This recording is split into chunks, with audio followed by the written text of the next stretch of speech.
pertanyaan ini. Karena anak berusaha mendapatkan kasih sayang ayahnya. Padahal seharusnya ayah yang mengasihi anaknya. Cuma dia kepingin nih gimana bisa dapat kasih sayang ayah. Assalamualaikum. Selamat datang di channel Perjalanan Menuju Hijrah. Yang sudah like, share, dan subscribe. Semoga kita selamat dunia akhirat. Follow kami juga di media sosial lainnya. Link di deskripsi ya. Barakallahu fikum. Masya Allah, bismillahirrahmanirrahim. Maaf Ustadz, bagaimana jika suami kerja sampai sore, istri juga kerja sampai sore? Saya memilih menyekolahkan anak di sekolah yang saya percaya bisa mendidik secara agama. Sekolahnya dari pagi sampai sore juga. Bolehkah saya limpahkan tanggung jawab ke sekolah karena hampir seharian anak saya ada di sekolah?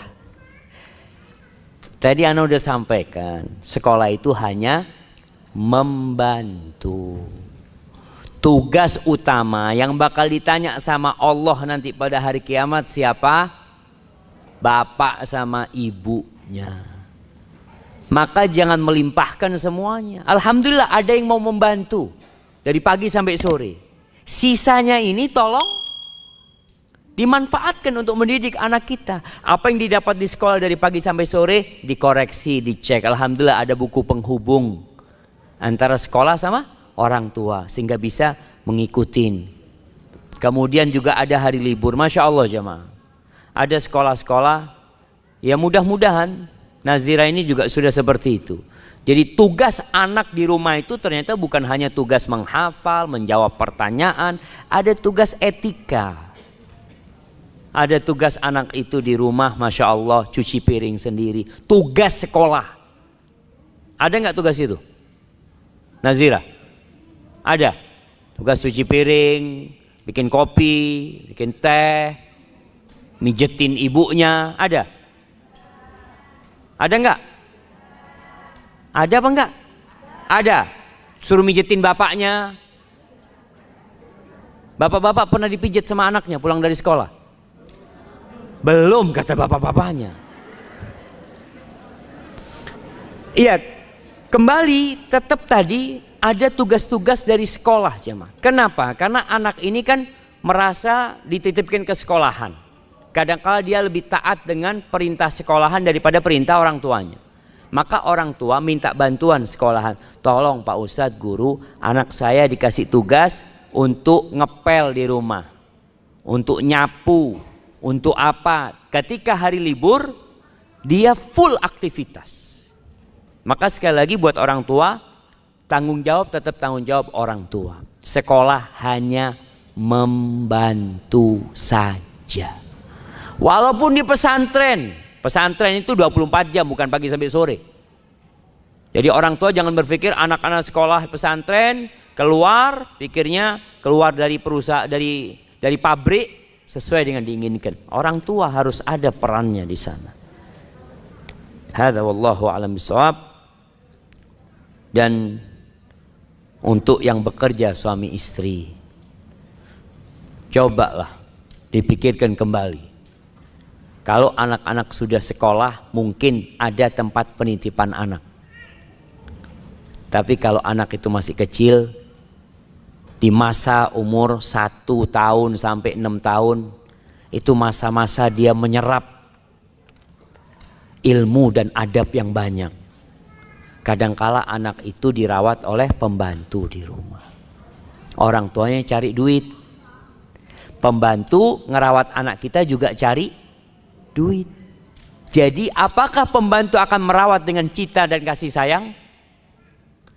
Ya adalah sebagian pembantu seperti itu. Tapi tidak seperti ibunya sendiri. Barakallahu fikum.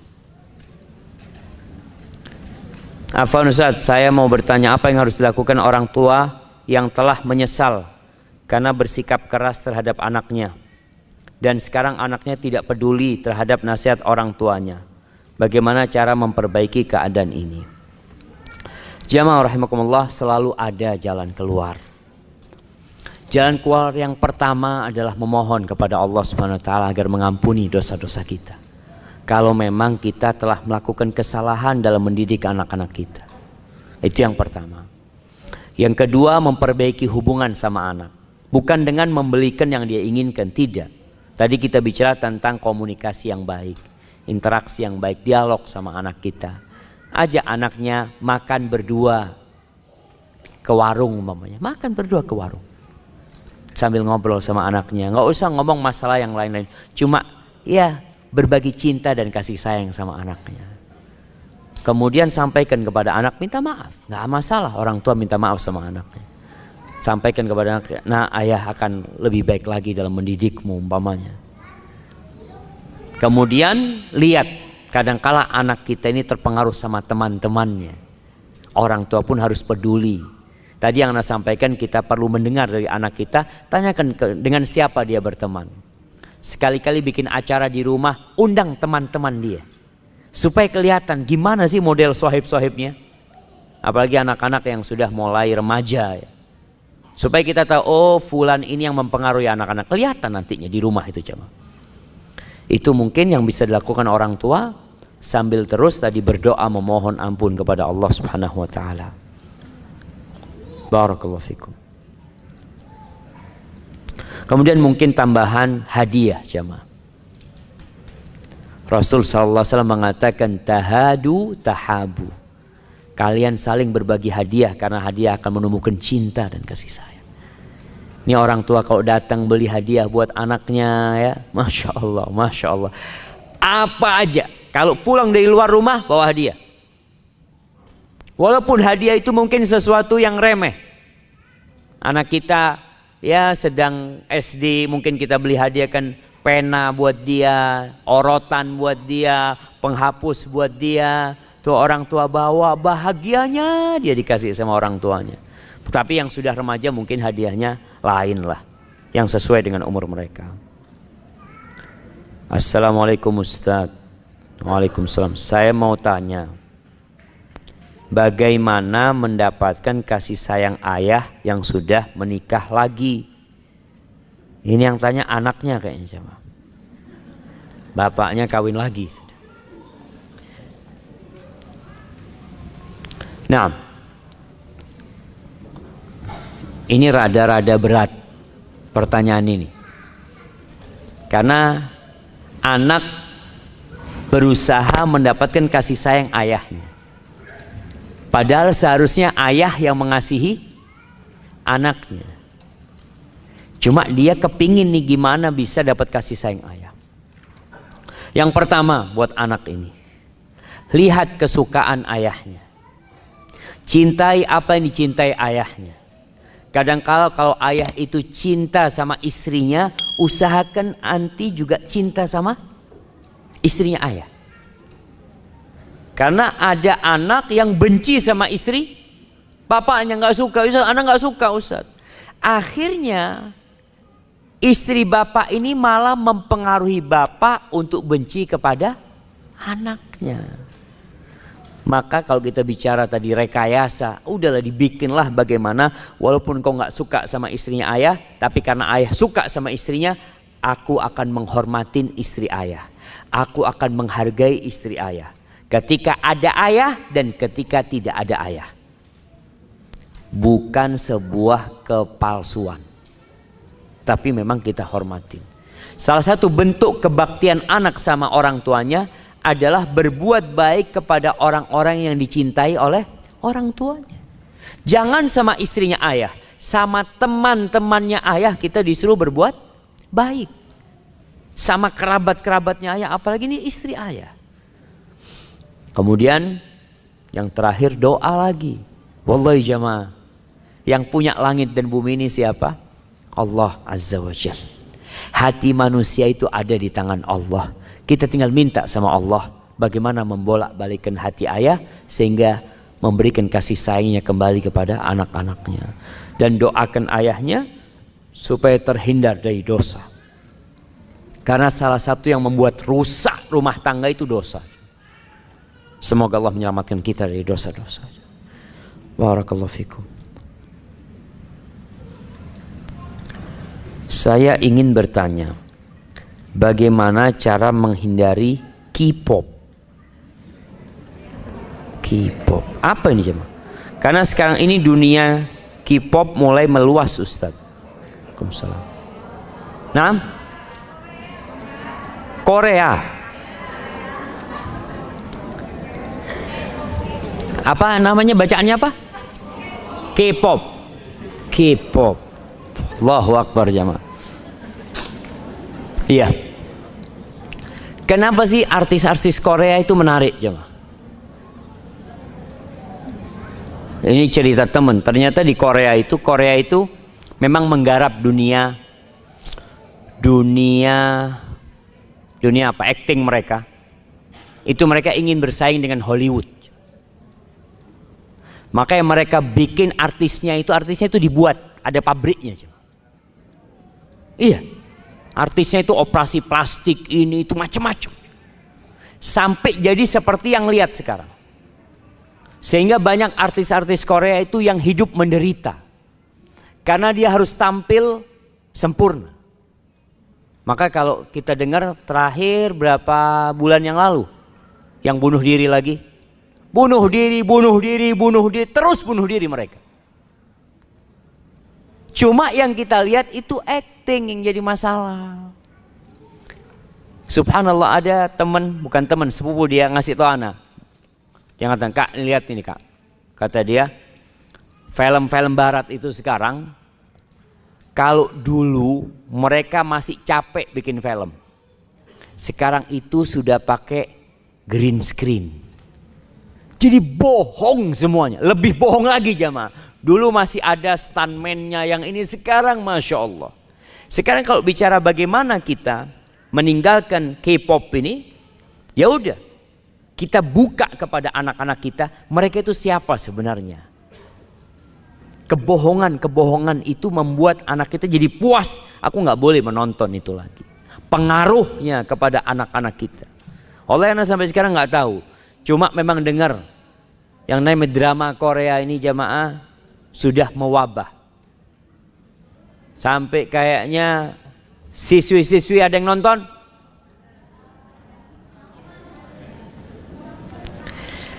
Bapak-bapak, kira-kira apa yang harus kita lakukan? Iya, cari ganti. Cari ganti. Karena orang itu biasanya memang ada yang namanya kecanduan. Sehingga yang kecanduan itu ada rehabilitasi. Bagaimana sekarang direhabilitasi dia? Ya gimana rehabilitasinya dibikin? Kalau dia kecanduan film, bagaimana kita kasih dia aktivitas yang membuat dia nggak punya waktu untuk nonton. Orang tua tadi kita katakan duduk sama anaknya, ngobrol sama anaknya. Ketika nonton sesuatu, perlu memang ada screening time sama anak-anaknya. Ada playing time, ada waktu nonton. Nonton yang bermanfaat. Nonton yang ada gunanya. Duduk sama anaknya. Lihat nih. Ini nak seperti ini, seperti itu. Ada film-film dokumenter mamanya yang bisa dilihat. Ada film-film tentang alam. Banyak yang bermanfaat sebenarnya jamaah. Tapi karena ya dia sudah terpengaruh sama teman-temannya, apalagi kalau remaja mulai ada benih-benih cinta ya. Dia lihat, oh ini bagus banget ya. Sambil terus berdoa lagi sama Allah SWT supaya anaknya diselamatkan dari itu. Duhai ayah bunda, dengarkan nih, ini ada yang tulis ini. Duhai ayah bunda, dengarkanlah kami bagaimana cara memberitahu ayah untuk berhenti merokok. Karena berbagai macam cara sudah dilakukan tapi belum berhenti. Karena kami sayang dengan ayah, tolong Ustadz nasihatnya. Semoga pulang dari sini ayah dapat semangat untuk berhenti rokok. Ya ayahnya lagi hadir di sini jamaah. Nah, ya kalau bicara hukum rokok jamaah, kalau bicara hukum rokok, mungkin ada yang masih condong kepada makruh. Karena syahwatnya ada di sana. Nafsunya ada di sana. Ada sebuah alat detektor mini. Alat detektor ini paling enggak kita bisa mengetahui ini hukumnya yang lebih kuat yang mana, halal atau haram. Jadi dalam urusan-urusan yang syubhat umpamanya, kita dikasih alat sama Allah untuk mendeteksi, oh kayaknya ini haram. Apa alat itu? Alat itu namanya al-his al-akhlaqi. Sebagian ulama mengatakan itu nurani mungkin ya. Allah kasih di hati kita yang kita bisa bedakan, kayaknya ngebaik ini kayaknya buruk yang ini.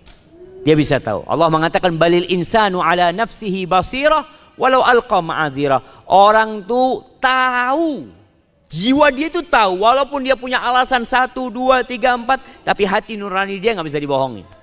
Nggak bisa dibohongin. Kalau bicara hukum agama, Rasul sallallahu alaihi wasallam mengatakan al halalu bayyinun wal haramu bayyinun. Halal itu jelas, haram itu jelas. Wa bainahuma umurun mushtabihat. Di antara halal haram ini ada perkara-perkara yang bercampur jemaah, yang enggak jelas. Ada unsur halalnya tapi ada unsur haramnya. Syubhat. Tugas kita apa? Menghadapi hal yang seperti ini ada dua hal. Yang pertama, kalau ini urusan perintah, ada yang mengatakan wajib, ada yang mengatakan sunnah, maka yang harus kita lakukan apa? Kerjakan. Kan syubhat, Ustaz ini ada yang mengatakan ada yang mengatakan wajib, ada yang mengatakan sunnah. Ya udah nggak usah ribut, kerjakan.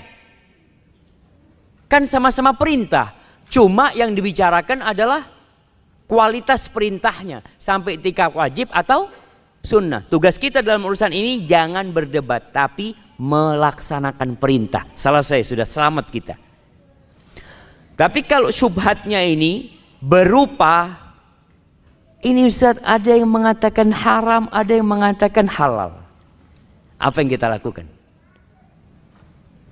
Apakah kita lebih kuatkan yang halal atau yang haram? Yang haram, tinggalkan sudah. Apalagi tadi, ini Ustaz ada yang mengatakan haram, ada yang mengatakan makruh. Sama-sama dilarang, tinggal kualitas larangannya. Apakah sampai haram atau hanya sampai makruh?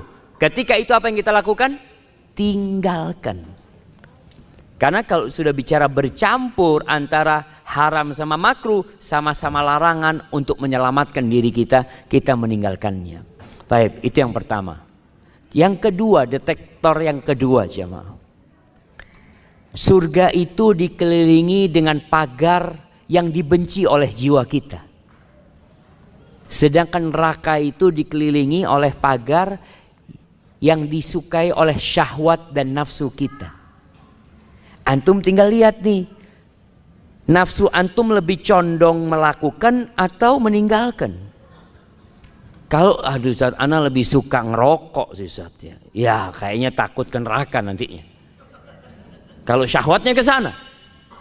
Tapi kalau umpamanya sholat malam, antum sholat malam nggak, aduh berat sholat malam di situ. Itu insya Allah ke surga.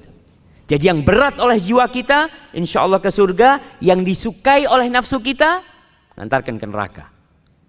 Itu ketika kita tidak tahu sama dalil. Ana nggak tahu dalilnya Ustaz. Atau katanya ini ulama khilaf Ustaz. Ana yang mana ana pilih Ustaz ya? Kalau nafsu ana sih lebih baik yang makruh Ustaz. Itu nafsu. Kalau sudah nafsunya ke sana, tinggalkan. Karena neraka itu dibalut dengan yang disukai oleh jiwa kita. Tuh anaknya udah doa, mudah-mudahan bapaknya keluar dari sini berhenti ngerokok. Dan alhamdulillah, padahal ayahnya berhenti ngerokok di sini sudah jemaah.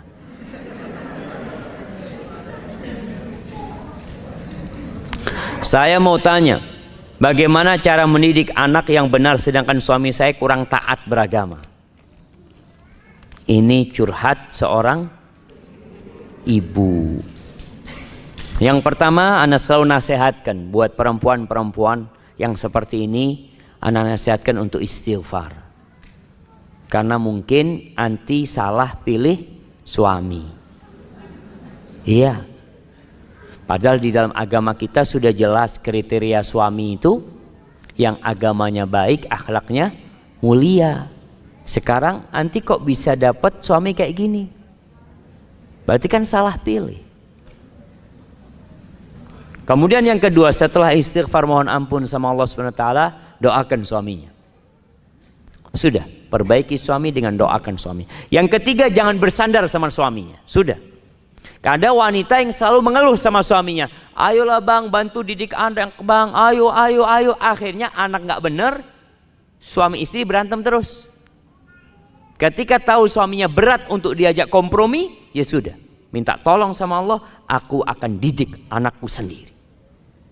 Dengan bantuan Allah Subhanahu wa ta'ala. Sambil terus berusaha memperbaiki suami. Jangan sampai kita tadi bicara rekayasa tempat pendidikan ini. Jangan sampai anak kita melihat bapak ibunya ribut terus. Keributan itu kalau memang tidak bisa dihindarin, tolong di kamar dikunci. Jangan sampai anak-anak dengar. Seperti itu. Ya mau nggak mau cuma sabar. Terus mau gimana lagi? Orang ibu yang salah pilih suami.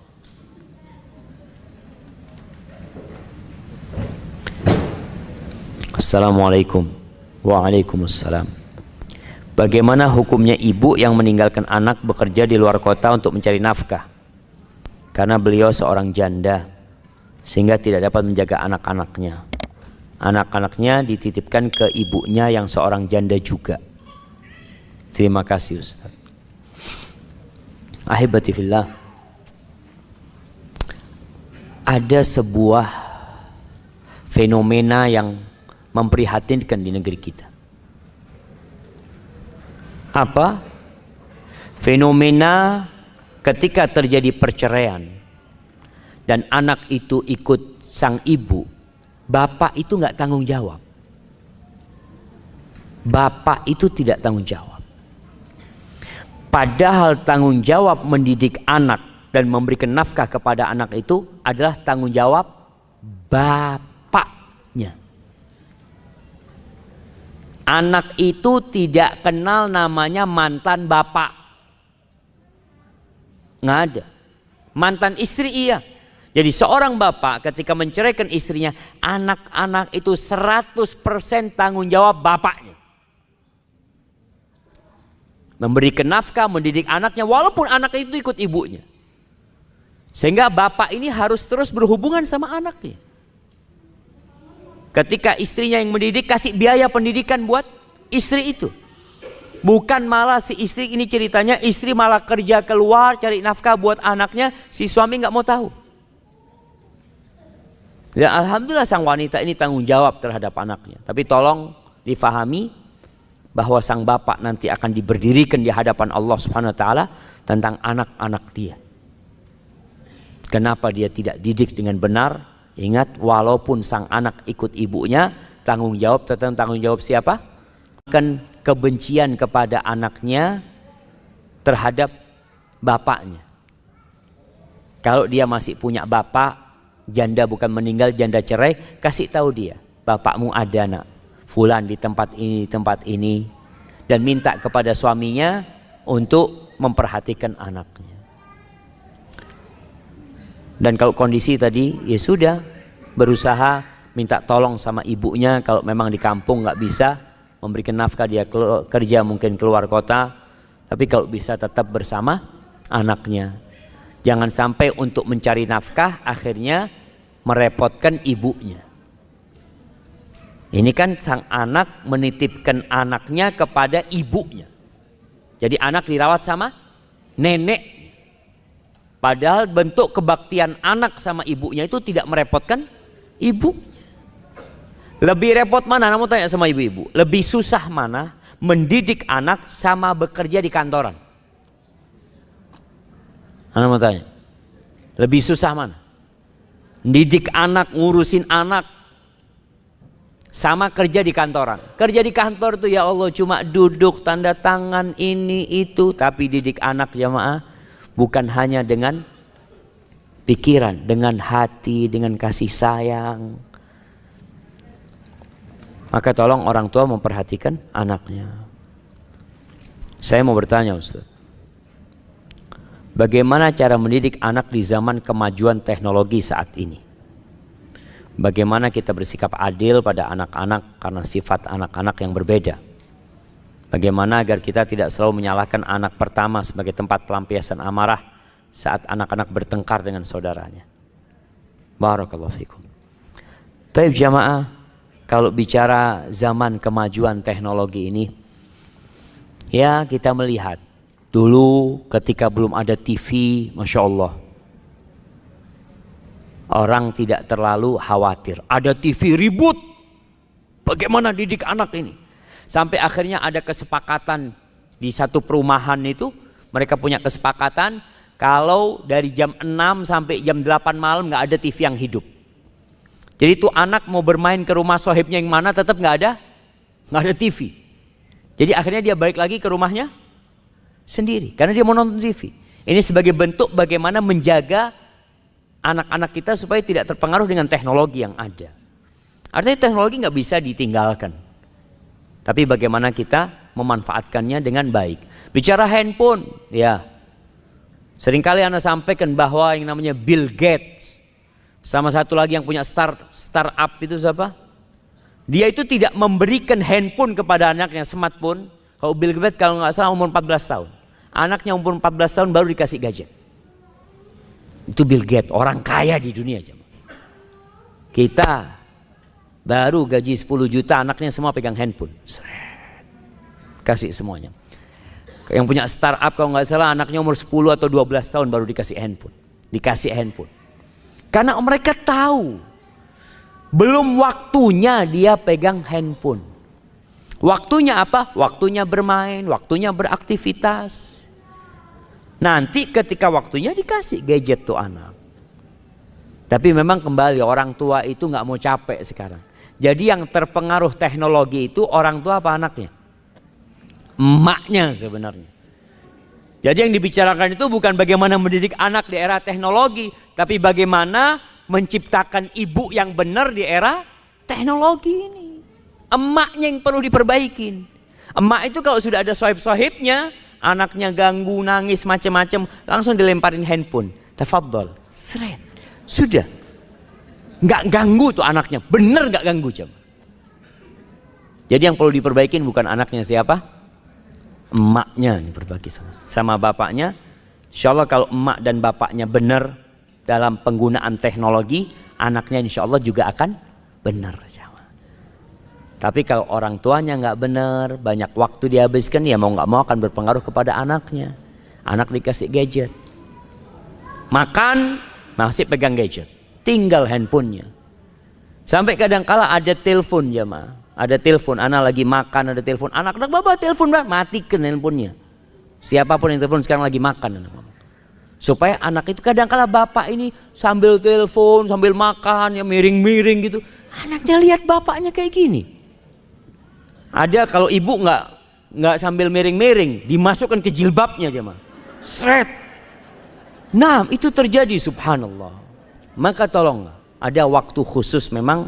Yang nggak penting cuma kawan teman mau ngobrol yang tidak terlalu penting matikan sudah. Sekarang waktu buat anak-anak. Mungkin itu yang perlu dibicarakan di zaman kemajuan teknologi ini. Kalau bicara sikap adil sama anak-anak kita, ya kalau bicara anak-anak berbeda jamaah, anak-anak berbeda. Ada yang dikerasin, ada yang dilembutin. Tapi kalau bicara keadilan itu dalam pemberian harus sama ketika memberikan kepada anak ini. Karena Rasul Sallallahu Alaihi Wasallam ketika datang seorang sahabat yang bawa anaknya Nu'man bin Bashir, ini Bashir bawa anaknya Nu'man bin Bashir. Nu'man ini dikasih budak sama bapaknya, yang bisa bekerja, bisa punya penghasilan buat dia. Ketika datang kepada Nabi SAW, Nabi bertanya, lihat nih jamaah, antara bapak sama ibu ada kesepakatan, kesepemahaman dalam mendidik anak. Si Bashir mengatakan, ya Rasulullah, aku ini mau kasih hadiah buat anakku ini, tapi ibunya nggak mau. Berarti ada bentrok dalam rumah ini. Ibunya baru mau kalau engkau jadi saksi. Subhanallah jemaah. Lalu Nabi SAW bertanya, akulla waladika nahalta? Apakah semua anakmu kamu kasih? Enggak, Rasulullah SAW. Lihat jemaah, sang ibu nggak mau berantem panjang sama suaminya. Dia berikin suaminya. Jadi ibu-ibu kalau suaminya mau melakukan tindakan macam-macam ngomong, sudahlah mas, coba berangkat ke Ustadz Fulan. Kalau Ustadz bilang iya, anak iya. Ngomongnya seperti itu. Kadangkala suami ini nggak percaya sama istrinya. Kamu tahu apalah. Sama juga, ada istri kalau dikasih nasihat sama suaminya, aduh bang, kayak Ustadz aja engkau. Nggak mau juga dia jamaah, karena ini. Maka gimana solusinya? Suruh berangkat ke Ustadz. Nih ibunya Nu'man, masya Allah pinter. Dia cerdas sekali, nggak mau ribut sama suaminya. Dia katakan, kau berangkat ke Nabi SAW. Coba tanya sama Nabi. Kalau Nabi jadi saksi, aku mau. Nabi SAW bertanya, apakah semua anakmu kau kasih? Enggak. Kalau gitu jangan. Aku tidak mau jadi saksi atas kezaliman. Kalau bicara ciuman, tolong orang tua kalau mencium anaknya satu dan dilihat oleh anak yang lain, semuanya panggil cium semuanya. Jangan sampai itu anak melihat antum hanya mencium satu anak. Kadang-kadang kan orang tua, ya Allah lagi rindu sama tuh anak dia ciumin, tapi ada satu yang bandel, antum malas nyium dia. Cium juga supaya dia merasakan dia dicintai. Mungkin seperti itu. Ada hal-hal yang memang harus kita samakan di antara anak-anak kita. Bagaimana agar kita tidak selalu menyalahkan anak pertama? Jangan disalahkan. Ini kan masalahnya bagaimana agar kita tidak selalu menyalahkan anak pertama. Ketika ribut, yang besar selalu salah. Enggak. Kita bicara tadi dialog, dengerin. Ini apa masalahnya? Kadang-kadang tuh ada anak kecil jamaah selalu ribut jamaah. Apa istilahnya? Perang-perangan, pukul-pukulan dia. Ketika dia sudah mulai besar, kasih tahu anaknya, nak, kalau mau main di luar sana, nggak apa-apa main di sana, tapi jangan di sini. Ruang mana di kamar nggak boleh lagi, di sini bolehnya. Ayah jadi ngelihat. Mungkin di situ sebagai solusi supaya ngelihat sebenarnya siapa sih yang salah. Kadangkala orang tua ini nyalahkan yang besar. Sejatinya yang salah yang kecil yang suka godain orang tuh, yang suka godain kakaknya. Maka tolong jadilah orang yang adil. Di sini di dalam Islam itu ketika ada orang yang berantem, kita diperintahkan untuk mendengar dari kedua belah pihak sehingga kita bisa menentukan sikap. Apa anak usia di bawah 5 tahun laki-laki tidak boleh diajak ke masjid saat maghrib? Tergantung kondisi anaknya jemaah. Jadi kalau bicara umur, ada anak yang umurnya sudah cukup tapi masih ganggu orang lain. Tapi ada anak yang umurnya Masya Allah. Anak itu kadang-kadang kalau ngelihat ada anaknya mahasiswa ya, datang ke masjid, umur mungkin 4 tahun, nggak kemana-mana aja mah. Dia hanya di kaki bapaknya aja, Masya Allah. Tapi ada anak Masya Allah, umur 5 tahun, 6 tahun sampai ke mimbar, kacamatanya siapa diambil, berlari ke sana. Ini orang sholat, ya Allah kacamataku, astagfirullah. Nah, artinya nggak bisa disamakan. Makanya kalau bawa anak ke masjid dicoba. Oh dilihat, oh nggak bisa. Ngomong sama ibunya, afwan anaknya belum bisa dibawa ke masjid. Tapi ada yang bisa. Dan orang tua pun harus sabar. Kalau bawa anak itu cari tempat yang tidak mengganggu, di pojokan umpamanya ya. Cari tempat, maka ya datangnya jangan telat. Orang tua kalau bawa anak kecil datangnya jangan telat, datang duluan. Taruh di pojokan sudah dia. Di situ dia bisa melihat bapaknya lagi sholat sunnah, anaknya ngapain. Sehingga itu bisa menjadi alat untuk mengetahui apakah anaknya sudah waktunya ke masjid atau belum jemaah. Pertanyaan selanjutnya, bagaimana cara adab menasihati anak agar anak merasa dicinta dan nasihat tersebut tidak menyakiti. Tadi kau ngasih nasihat anak jangan teriak-teriak, jangan marah. Karena kalau orang marah tidak bisa mengontrol ucapannya. Dia mau ngomong apa itu Yang terjadi hanya emosi, matanya merah, suaranya keras, dan dia berpikir anaknya akan mendengarkan. Dia nakut-nakutin anaknya. Wow, nggak kayak gitu. Nasihat, cari waktu duduk sama anaknya ya. Masya Allah, Masya Allah. Anak pernah kasih tahu sama ibu anak, Syafiq, kalau mau mukul anaknya jangan pakai tangan. Anak kasih nasihat sama ibu anak. Terus kalau mau mukul anaknya tolong masukin kamar anaknya, kunci, ngobrol sama anaknya, kasih nasihat. Ternyata abah anak dulu kalau marah sama anak memang anak dikunciin pintu. Anak pernah dipukul sama abah itu, ya namanya anak-anak lah jamaah, anak SD. Kita dipukul sama sapu lidi itu jamaah. Setelah dipukul, ibu anak yang ngasih minyak.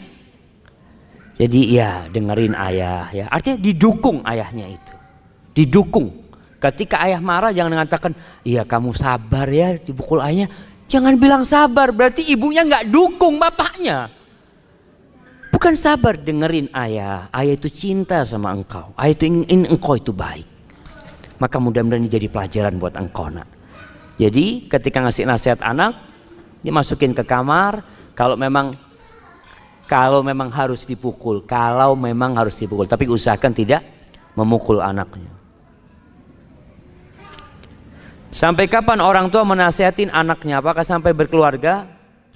Bagaimana adab menasihatin? Sampai berkeluarga, sampai punya cucu, kalau masih anak kasih nasihat.